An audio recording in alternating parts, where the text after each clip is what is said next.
Solana and HBAR, two of the all-time greatest projects I believe will come out of this era of cryptocurrency. At least that'll be the answer I give you if you were to ask me when I'm 60 years old. So we're going to touch on both of these projects today, some recent announcements that have come out of both the projects, and it always surprises me when I'm looking in retrospect at why I didn't buy a certain project, what stopped me from buying when all the signals, like I'm going to show you today, are flagging, upgrades are happening, ecosystem is developing, everyone's eyeing them off, but the price hasn't so far moved. I think most of the time it just came down to me wanting to see a green candle first, wanting to prove to myself that, hey, all these massive announcements are actually worth something. But in reality, these two projects are far and away from where they can actually go in the next 2 years. And so that is one of the reasons why I want to point them out to you if you aren't already aware of the damn projects today, because as you'll see in a second, these ecosystems are growing and they're growing fast. So with that being said, everyone, welcome back to a brand new No BS crypto news video where I bring you crypto news every single day in the most no BS kind of way. So let's kick things off with an overview of the market. Now, again, today, very similar to yesterday, the market is quite neutral. Some projects are up, some are down. Most of them aren't really moving all that too much. Again, this is very common in crypto. Beam is up the most in the top 100 altcoins today at 14%. Unfortunately, we were talking about buying this coin yesterday, at least in the Discord group. By the way, you should join the Discord. It is completely free. And unfortunately, it is up a little bit. So wait for retracement there. So is Render. Some of these other projects, again, I would even consider 5% up or down to be quite neutral. And so basically, with that same thing said, most of these top losers aren't really that bad at all. So we're not going to touch too much more on the general market today. Let's get right into the first topic, which is Chainlink integrating Circle's CCTP protocol within its CCIP protocol, okay? So two very similar acronyms. Circle's solution is called Cross-Chain Transfer Protocol, while Chainlink's is called Cross-Chain Interoperability Protocol, okay? But basically, Circle, which is, of course, the issuer of USDC, is looking to build USDC, or at least a product on top of CCIP to be able to connect to many different networks to, of course, leverage the stablecoin. Now, stablecoin, and particularly USDC, is one of the most favored stablecoins right now, even though the USDT stablecoin, as we've seen in previous news videos, is gaining dominance on the stablecoin market.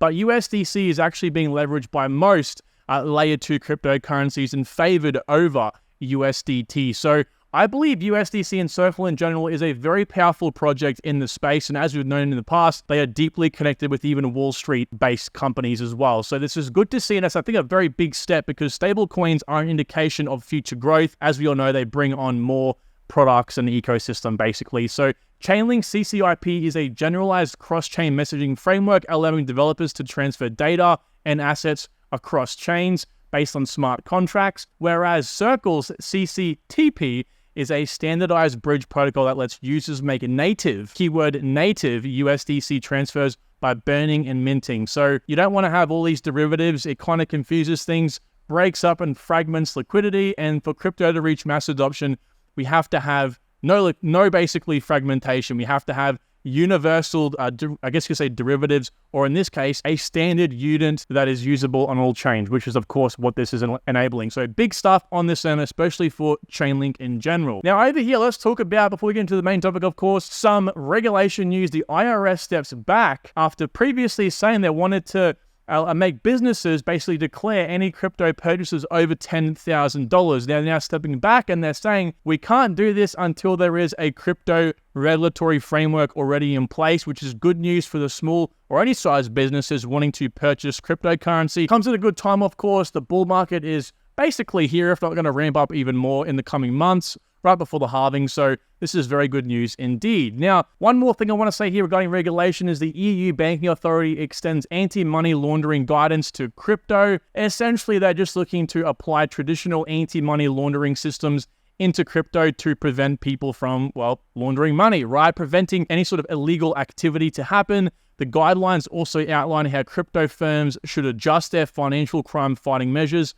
which could include the use of blockchain analytics tools. These are already being applied as of the 30th of December last year. Now, the reason why I've highlighted this, okay, is because analytics tools are becoming more popular, and I've touched on a project in the past called D.Fi, and I likely will again in the future here as well. This is a project I actually use myself, and one of the many sort of analytics tools we can use. Arkham Intelligence is another one, and some other tools as well that allow you to track on-chain activity and things. And of course, this will be a standard when it comes to tracking anti-money laundering, which means, all in all, that those sort of projects might find institutional adoption or even national adoption. So the first big news of today, we'll talk Solana, then we'll talk HBAR. Now, this isn't Solana per se, but it's one of Solana's bigger projects. Jupiter has officially announced their token launch date and, of course, in effect, also their airdrop. So, decentralized exchange aggregator Jupiter will release its governance token Jupe on January the 31st. The launch will include an airdrop of the token to nearly 1 million wallets in its first phase. Now, there'll be 4 phases. Roughly speaking, each phase will be about 10% of the total 10 billion supply. So, all in all, 4 billion tokens will be used among all of these airdrops. The first phase will release 1 billion tokens to almost 1 million eligible users who have carried out a minimum of $1,000 in swap volume on the protocol. Now, we covered Jupiter some time ago on the airdrop video, so of course, it's good to see. I'm definitely going to be a participant in this airdrop here. $1,000 is quite a lot of money, so we'll see. It was, cumulative here, but nevertheless, if you did participate in some aspects within Jupiter before the airdrop snapshot date, you will have some degree of rewards from the airdrop. Let's get into the main topic of today, which of course is Solana. Now, I want to say this is part of the reason why I'm extremely bullish. You see, Solana's management team, right, the people behind it, specifically the founder, Anatoly Yakovenko, he has a lot of experience in cellular networks, right? Basically phones. That's pretty much been his Web 2 job or series of jobs. And they're bringing out a new phone here. So we touched on a while back, maybe a month and a half ago, Solana's phone, the Saga phone, was pretty much trading on secondary marketplaces like eBay for like $5,000 when the base price of the phone was like $600. So they are launching a new phone. It's going to be about $450 from what I've read so far in the first half of 2025. Now, they mentioned that it's going to have different hardware, same software, same features as the Saga phone. They haven't mentioned anything about, an airdrop being associated with it, but it is going to be a non-refundable pre-order. I personally, it's $450. I'm going to get involved just because why not? There could be a whole new type of event coming from it. So definitely want to at least be in on the action. And I think a lot of people might share a very similar approach. Now, as we know, the Saga phone, the old phone, right? It went from like $1,000 when it launched. They dropped it down to like $600 because no one was buying it. And then everyone started buying it because there was an airdrop of Bonk tokens, a meme coin on Solana, which basically made up for and plus some the actual cost basis of the Saga phone itself. Plus, there was also a Saga token that was airdropped as well, which will likely be pretty expensive, right? They're going to be pretty rare now. So overall, if you got yourself a Saga phone, congratulations. But if you didn't, we have some more time here. And it's smart, right? When I read this, I thought to myself, Solana knows what's up. They know how much demand that whole Saga phone craze caused the project or the ecosystem. And so they want to, of course, bring in phase 2 if they can. Now, I think Solana is going to be one of, if not the biggest overall gainer in the entire Web3 space in the next 2 years. It's not going to outpace Ethereum. People are calling it the Ethereum killer. I don't think so. Maybe in the next cycle or the cycle after that. Depends how Ethereum grows and how Solana can outpace it. But we can't deny the fact that Solana's 1 month change here is pretty much beating every other network, of course, apart from Manta, in terms of its TVL growth, right? 1.4 billion TVL right now basically has to 2x to get to the level of Arbitrum, but again, I think it can because we've seen so many new protocols on Solana, like Jupiter, for example, releasing and launching that's causing so much demand for the token. So in my personal opinion, again, Solana is going to have one of the highest levels, I think, TVL, as well as overall growth in the bull run. Now, there is so much I can talk about Solana. I'm going to leave the link to this video down below because I made this video on October 10th, right before the whole bull run, like literally perfect timing, saying how I think 42 Solana can set people financially free. And I touch on a whole bunch of metrics, as you can see in this video. And while, yes, 42 Solana won't set the average person financially free, it could have, if you bought the tokens back then, set someone in maybe possibly an impoverished country on the path to financial freedom. It's a very subjective term. So watch this video. It's a 17-minute video, and trust me now, I bring up a lot of important information in this relating to Solana's growth, and you'll see some maths put behind it. So you'll see some actual numbers going into these predictions, okay? So very important. Again, Solana is one of my top projects based on overall growth for the next 2 years. And we also had some, news with Hedera as well. These guys launched, basically thanks to this project over here, Tom Technologies, I think it's actually pronounced. They created a product called Pulse, which now allows MetaMask to be used on Hedera, which is insane. As I say, MetaMask has 30 million monthly active users. I personally pretty much use MetaMask day-to-day basis, right? It's probably the easiest and most accessible wallet out there. And now you can obviously use HBAR on it, which is just massive for HBAR. I mean, we're talking about projects here being inclusive. And to be inclusive, you have to bring on people from Web 2.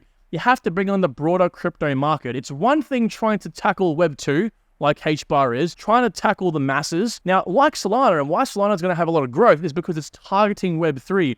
And I've noticed HBAR pivoting ever so slightly here, and actually very fast, mind you, towards Web 3 growth. Its recent shift, it recently launched a whole bunch of tokens into specifically gaining a stronger foothold into Web 3 based on this ecosystem funding unlock of, I think, about 11% of the total supply recently. You guys might have heard about that. And also this over here, HBAR and Algorand joined forces to create a new alliance called DREC, which is enabling mass market decentralized recovery. Basically, HBAR and Algorand came together to create a specific open source code to enable anyone to integrate it onto their blockchain, preventing them from the whole situation of losing your seed phrase, losing your private keys on a decentralized wallet or a non-custodial wallet, and you're not being able to, of course, recover those keys to get back in and get your crypto back, of course. Again, it always circles back to being a situation of onboarding the mass market, okay? You want people from Web 2 to feel comfortable to come in. You also want pretty generic and basic people in Web 3 already to want to expand their horizons, and this is what it's going to enable, right? Now, HBAR and Algorand have announced banks, other institutions, credit unions already looking to integrate and use this, new form of seed recovery and account recovery system. It's some big stuff, and again, this all pivots back to the fact that HBAR is looking to grow their Web 3 presence. And they're smart. They know this is going to basically mean more instant demand for this bull run. That's how you do it in a speculation market. The way you do it, the way you grow, is by appealing to the degens and making it more accessible to them. So also, if you want to know more about HBAR, I actually posted a video on some of the stuff I just spoke about in a video last night. So I'm not going to repeat myself. It's a 19-minute video.